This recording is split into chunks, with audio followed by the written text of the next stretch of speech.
some of these coordinators are just coordinators, man. They're not as brilliant as people want to give them credit for. They just throw labels on people. I'm cheering for the Cowboys today, but the Vikes are down now against the Falcons. I don't know what's going on, man. The world's turning upside down. No, Kirk's it's not. hurt. No, it's not. It is what it is.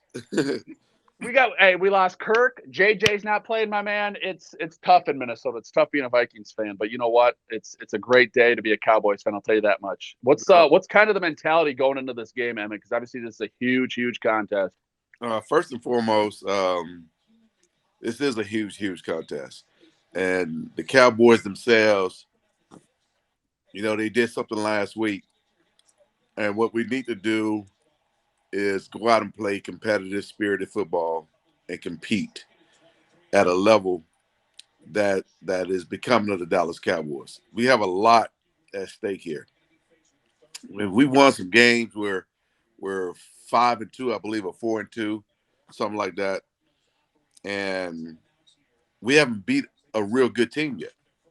And 49ers came in and took what I would call our manhood from us, or took basically our pride from us. And we have a bruised ego. Last week, we put together something that was pretty solid when we played against the Rams and had some balance there. And so today is one of those building blocks where we got to go on the road. We got to be focused. We got to bring the right energy. Got to execute against on all cylinders. Can't afford a whole lot of mistakes on the road, and we got to just play competitive football. If McCarthy can call up what he called last week, that balance that we had offensively with Dak throwing the ball to various wide receivers, and if we can get our running game going on top of that, and utilize Tony Pollard in such a way to where he can create some explosive plays for us, we got a very good chance of winning this game against Philadelphia and restoring the dignity that needs to be restored. So you talk about the offense. You brought up the offense. Now switch sides on the ball. You've got the defense, and obviously Dallas's defense. They showed out last week too. They've been showing out all season, honestly. But you have the Eagles' offense. AJ Brown on the outside. Jalen Hurts. Does what he does. The dude absolutely destroys Right. defenses. So what do they need to do to kind of control that offense and kind of contain Hurts? Well, the best defense is a very good offense. I mean, if we don't put our defense in a bad position or mess up field position or lose possessions, our defense will be fine. Our defense is very competitive. But Philadelphia has a very dynamic offense. Mm-hmm. With the addition of Swift, DeAndre Swift, this team has all of the pieces of the puzzle that they need to have in place in order to go straight to the Super Bowl. The defense is very solid. But for us, yes, we got a very good defense. Don't get me wrong.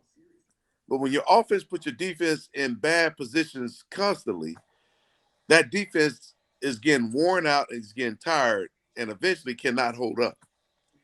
But if you can have long, sustained drives and put Philly on the back burner and allow our defense to go out there and play explosive like they've always done this whole entire season, we got a very good chance. Because in all three phases, we're solid. And it showed last week in all three phases, offensively, defensively, and it showed also on the special teams. Even though we had a punt return called back, but we have an explosive special teams units and we have solid kickers. So overall, the Cowboys have all the things that they need.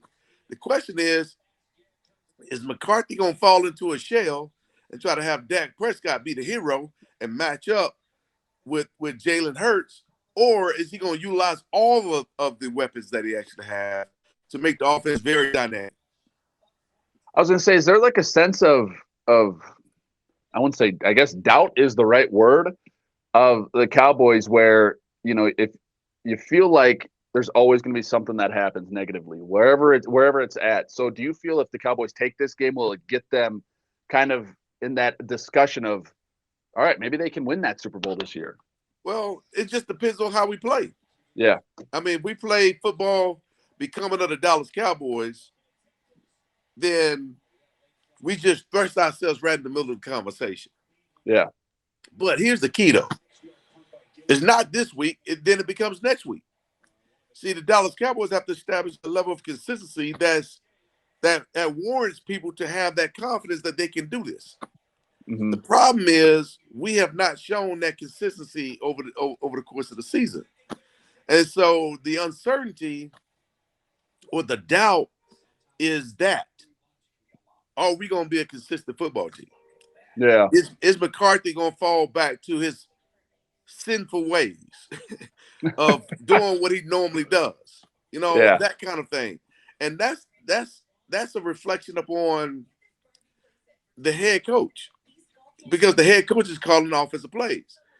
When you see our defense, you see the consistency in the defense week in and week out, flying around the football, making plays, creating turnovers, all the things that they normally do.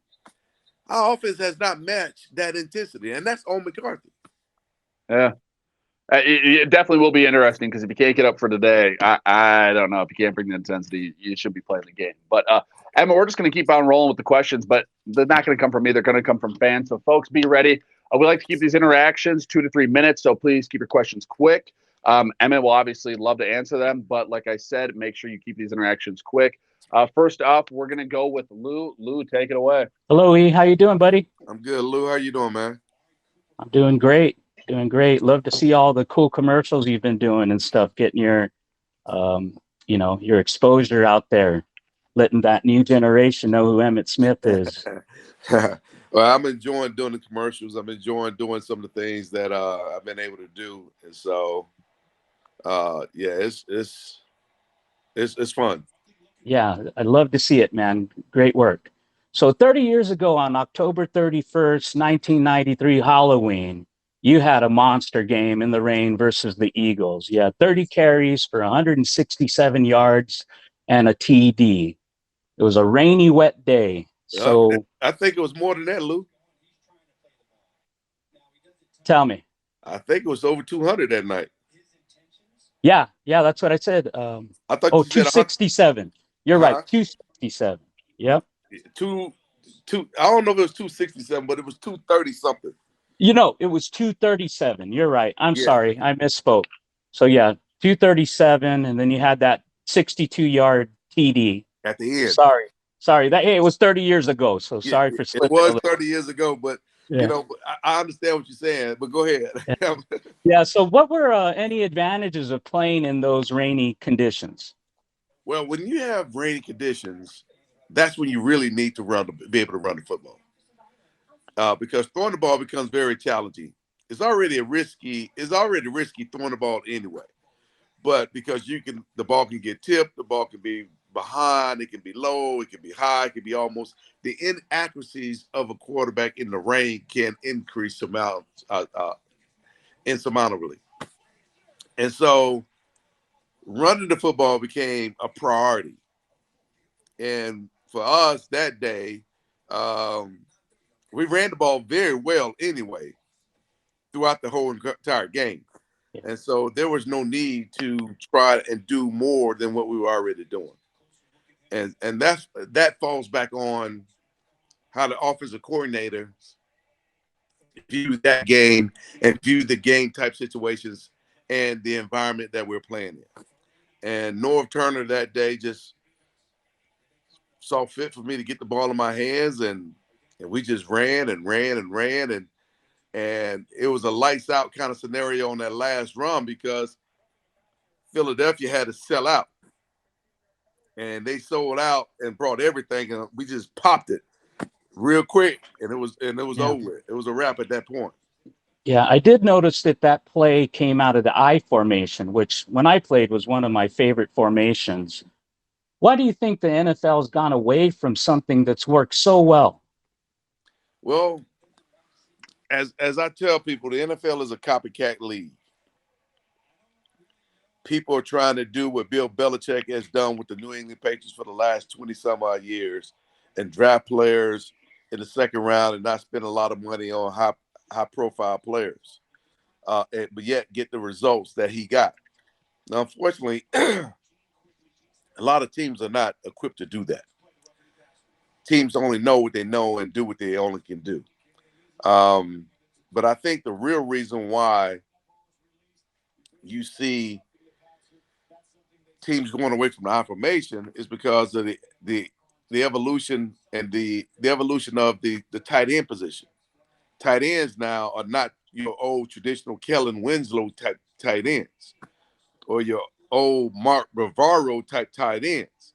They're not as big and everything else. These guys here are more athletic. They're more like Tony Gonzalez, athletic, can run, Jimmy Graham kind. They can run, they can jump. They're very, and they got good quickness, and they get down the field. Jason Witten down the field, et cetera, et cetera. And they good pass receivers. So now teams is going to having somewhat of three wide receivers or a hybrid, if you will, when it comes down to the tight end, or four wide receivers, including the tight end and a back. So the dynamics have changed, which is also the evolution of the game itself. Yeah, that's why I believe nobody ever will catch your record, because you having the Moose in front of you created a dynamic where you could either follow him through the line and use him as a blocker, but sometimes he was like a decoy. I'd see you cut the other way. And I'm Yeah, sure Moose was like, "Hey, where'd he go?" But you saw the hole the other way. And I thought that was a great dynamic that really helped you get a lot of yards, allowing you to kind of make your choices on yeah. which direction, which hole you were going to hit. Hey, thank you so much, Lou. Really appreciate it. Obviously, he hopped on your eBay live too and bought a couple of things as well. So thank you so much, Lou. We really do appreciate that. We Sure. always like seeing your face. So thank you so much. We're going to keep on rolling with the users, Emmitt. So we're going to keep on going. Let's go, Mario. Mario, take it away. So how you doing? Everything good? Yeah, I can't complain. Hello. That's beautiful. I couldn't figure out how to get on eBay Live. I stick with Notable. I mean, I'm on eBay bidding on stuff, but I couldn't figure out. Come on, Mario. You got to figure it out. What are we doing here? More stuff. Look at our basement. You know it. So my question, Emmitt, is I hope everything's good. I don't want to talk about the stinking Eagles. You know where I live, and you know it's 24/7 Eagles around here. But that game against the 49ers, that everybody has to treat the Cowboys like their Super Bowl, and now they haven't won a game since then. Is that a real thing? Is that when a team gets so up for a game and then loses 3 games after that, when a team comes to play like the Cowboys and they're so up for it? Yeah. It happens. Really? Happens. I mean, seriously, the game itself is an emotional game. And what we try to do as players is develop the even keelness that we need to have, so we're not too high or too low or too emotionally charged up for a game, so we can play within in the elements and get our job on the most effective way. I mean, what you did see from the 49ers is a very emotionally charged team, excited to play the Cowboys, a lot of hype around the game. And then they gave the Cowboys everything they can give them. They probably played their best football the whole entire season. But now, what you're seeing, trying to get that back. It will come back, but it's going to take a little bit of time. And not to mention, teams are starting to get a lot more tape on Brock Purdy and cause him to create issues for him.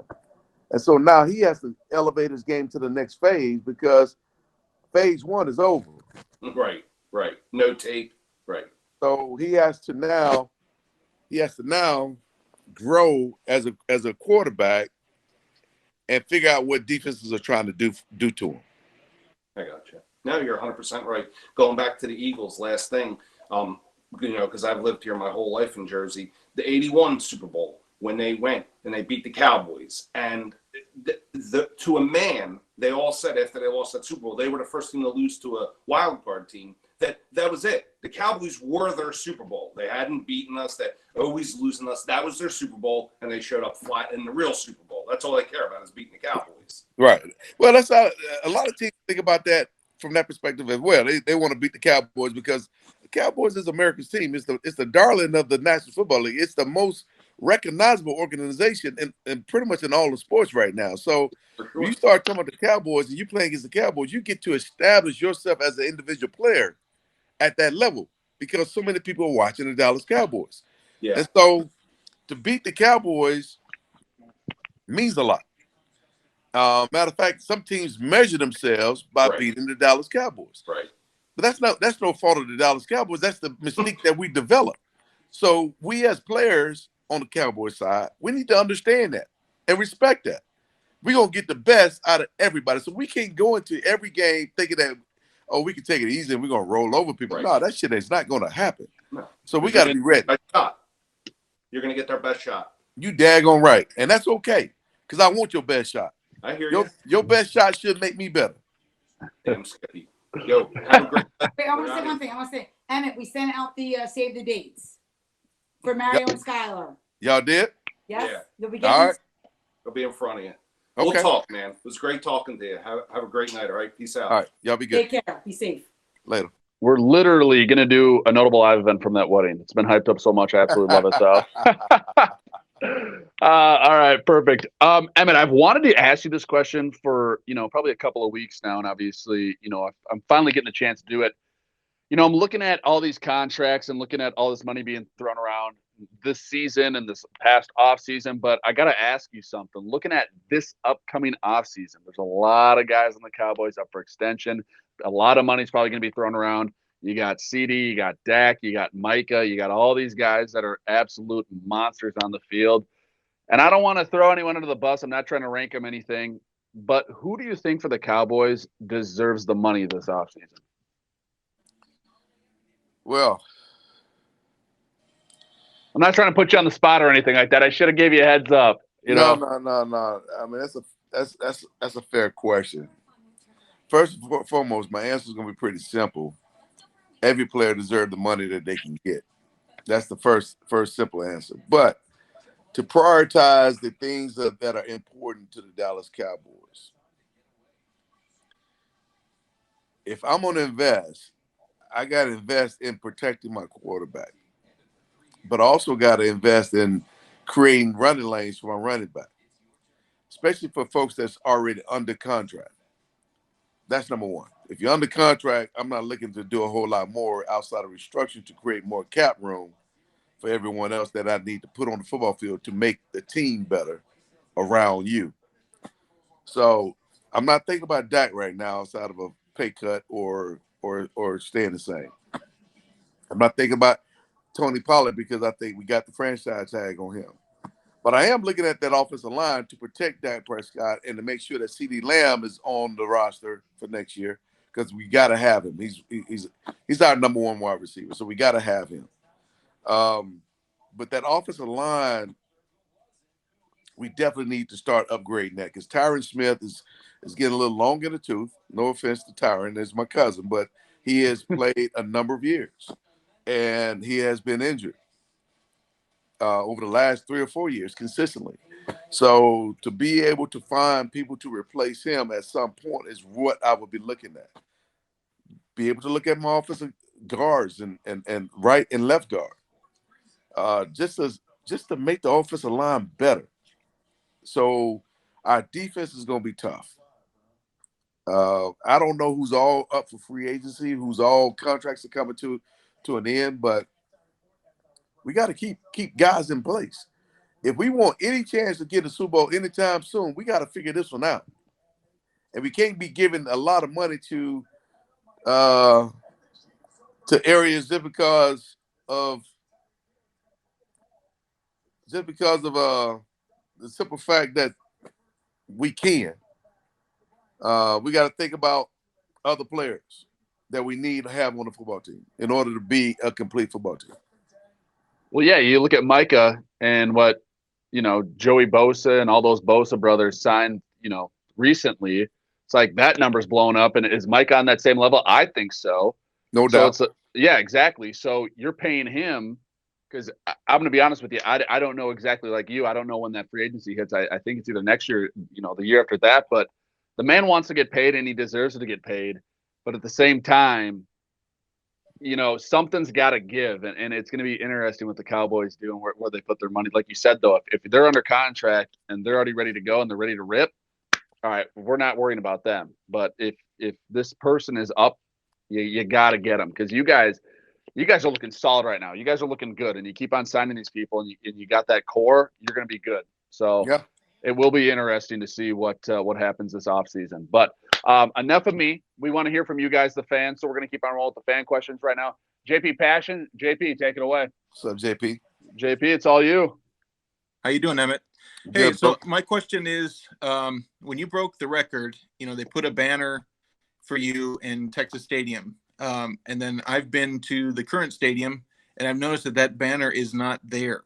Do you know what happened to that banner or why it's not being hung there today? No, I don't. I don't. I don't know if the Cowboys don't think it's worthy to be hung up there now or not. I don't know. So you don't have it? I don't have it. They didn't give it to Okay. me. No, Jerry, he might have sold it. Well, that was the first time I went there and did like a stadium tour and stuff. That was the first thing I was looking for and couldn't find it. And I thought, what is this? There's nobody else that's broken the record. So Yeah, it should be there, in my opinion. You ought to write to Jerry Jones and tell him that. Well, maybe I will. Well, good to see you, Emmitt. God bless you. Likewise, be good. Have a blessed day. What's up, It's been a Karen? long time. How's everybody doing? All right, how are you? I'm doing good. I just want to know, did you ever get a chance to meet Dennis Houston? He was on the roster. I think he got cut. Dennis, Yes. what's his last name? Houston? No. You never got a chance to meet him? Okay. Mm. Okay. Well, I agree with you on C.D. Lamb. His guy is awesome. Yeah, C.D. Lamb is the truth. He is worthy to be paid, and he's worthy to remain as a Dallas Cowboy. He's the best thing we got going for us right now. I totally agree. I got a chance to meet him when he was in 10th grade, I think. I rode the bus with him to Florida. He played 7-on-7. Okay. And it was an awesome trip. Yeah. Another question I want to know, have you ever thought about or will you ever coach? You As know, a college or NFL, either one. I've thought about it. Don't know yet. I don't know. You should. I I really think you'd don't be know. great. I know you'll be great at it. Well, there's only two teams that I truly want to coach: the University of Florida, maybe three: University of Florida, the Dallas Cowboys, and maybe Texas A&M. Oh, okay. Those are good teams. Yeah. One, right. And one more thing. I noticed that you interviewed my nephew yesterday at USC. I did? Irvin. That's my nephew. That's my brother's son. Okay. And you did an interview, I think it was regarding the fentanyl, and my little nephew, his brother. Yes, I did. Yeah, I loved it. The picture you guys took was awesome. Thank you. I was in California yesterday at the USC Washington game doing the fan fest right before the pregame and all that kind of stuff. And I was there with Emergent and Narcan, the nasal spray, talking about opioid overdoses, opioid epidemics, and the emergency itself. And so I took a picture with a lot of USC fans and folks from Washington. Yeah, that was awesome. His little brother somehow got a hold of one of those fentanyls and took him out. Yeah. So I know exactly who you're talking about now because we talked about that as well. Yeah. And it was his younger brother, right? Yeah, he's right your height, a little taller, maybe. He's an EMT. Yeah, he's an EMT. Yep. I remember him now. I got a picture of him right now.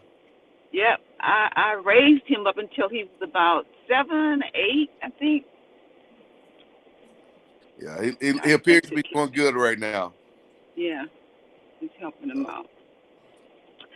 Well, okay, those are my questions, and just guys have a great afternoon, and go back and watch the game. Get ready for it. All right. Thank you. Have a good one. All right, you're at the USC game, Washington. I had no idea you were there, to be honest with you. I got a question for you then. I didn't go to the game. I was at the pregame stuff. I flew. I'm in Arizona right now. I flew to Arizona. You didn't even go to the game? It was wild. Well, come on. Oh. It hurts. But all right, I can ask you this though. Obviously, you know him. Everyone knows him. Heisman winner. Is Caleb Williams? I should say, does Caleb Williams deserve all the hype he's getting right now? You know, first overall pick before even the season started. All this stuff. Heisman favorite, back to back, whatever. Obviously, the season hasn't turned out the way he wants it to. But do you think he deserves all the hype he's getting? Who's the best quarterback in NCAA football today, outside of Caleb Williams? It's got to be Penix, right, for Washington? Yeah. I still think Caleb Williams is better. Okay. Penix has a great arm.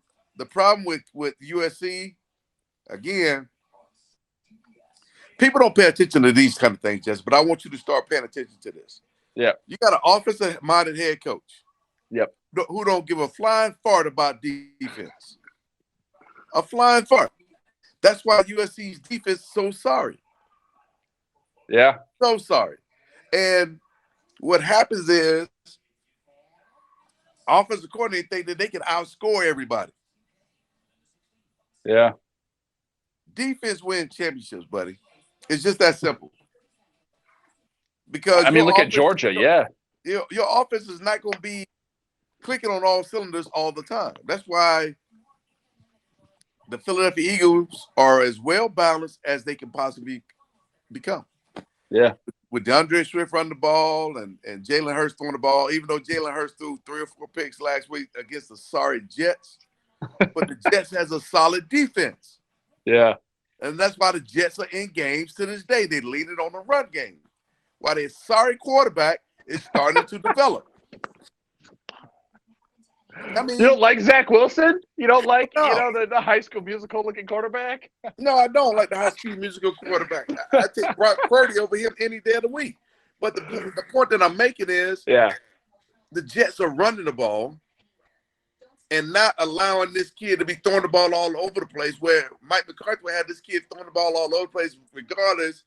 And that's just who they are. Some of these coordinators are just coordinators, man. They're not as brilliant as people want to give them credit for. They just throw labels on people. I call bullshit.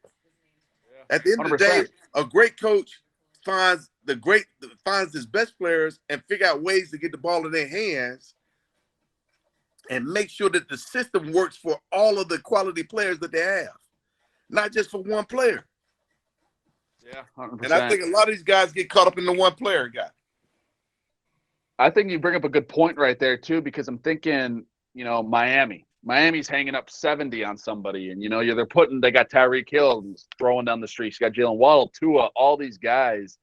But I'm pretty sure they just lost today. I haven't looked at the score. It was 21-14 to the Chiefs. They lost. 14 points against the Chiefs, who, let's be honest with themselves, they're not the Chiefs of old. They don't have the Tyreek Hill, who's on the Dolphins now, obviously. But you talk about that defense, and I don't know, I think that's what's going to get Miami in trouble. Miami can put up the points, but can that defense stop anyone? I don't think they can. And if you can't stop anyone, they can slow down your offense. Yeah. They can put up enough defense to slow down your offense. They got guys that can pass rush, and teams that got guys that can pass rush, they can put a lot of pressure on your offense. That'll be interesting to see what some of these teams can do that have the wonder kid type coaches. And you did bring up that good point though of these labels getting thrown around on coaches. You got these 35-year-old guys that, are these new geniuses. These kids that are essentially coaching. I call them kids. I mean, they're 35 years old, but still, these guys that kind of just are the new taste in the new era, and it's really not panning out. Look at Cliff Kingsbury in Arizona, man. Nothing happened. He just got absolutely dumped, and he was the new guy. Rightfully so. And obviously, you talk about Dallas's offense. Dallas's offense is, obviously there's, firing on all cylinders at some point, so it's looking good. But obviously, guys, I can talk all day, but I'm gonna let you guys, keep on rolling with it right now. We're gonna see who's next right now. Allison, you are next, so take it away. How are you, Allison? It's been a long time since I've, let myself move up the queue, so to speak, to ask you a question. I'm doing good, thank you. Usually I come with really good questions, but we're playing the Eagles. I can't stand the Eagles. I won't even put an effort into trying to figure out what a good question would be. So my question's going to be from a player perspective. Do the players get out there with this horrendous hate of this team and play that way, or is it like any given Sunday and that's your opponent and then you move on? It's for us. It's kind of like certain teams bring a different kind of focus, a different kind of energy from you. The Eagles is one of those teams. The Commanders is another one of those teams. Okay. For me, and for me, and during my era. Now I don't know what it's like for these kids here these days. I don't know who that team might be for them. I know for us, it was always the Eagles, and it was the Commanders. Perfect. Well, let's hope that the Cowboys team we see come out on the field today is one that looks motivated and excited to bring us a W. Yeah. Because sometimes you just know in the first on the first drive whether they actually prepared to show up to this game or not. So Right. my hope is the right Cowboy team shows up. I agree 100%. Hey guys. What's up, Mary? My question is, do you still write down your yearly goals? And if so, what are some of your goals now? No, I don't write down my yearly goals like I used to. I do some strategy sessions for the upcoming year, and we try to do strategy sessions during the months of December and in the November, December timeframe for what we expect the next year to look like from a strategic planning standpoint. So, but no, that's I probably need to get back to doing some of my own personal stuff, things that I want to do, things that I want to accomplish, me personally, beyond just business itself. Maybe more personal things like vacations, where I want to go vacation, how long I want to vacation, things like that, places I want to go, people I want to see and hang out with. Okay, that sounds good to me. I was at the game last week. Were you? Yes. And I screamed your name so much when they were doing the ring around and stuff. Yeah, with DeMarcus Ware. Yeah. I was right there, and I was like, Emmitt. And it looked like you looked up in the crowds. I'm like, did you hear me? So enjoy. I mean, I'm riding all the way. DC for life. Once again, thank you so much for joining us, taking time out of your day to really preview this game, get excited for it. I know that, it's going to be a blast, and I know it's going to be a good game. So thank you so much. All right. Really appreciate it. Thank you, guys. Thank you.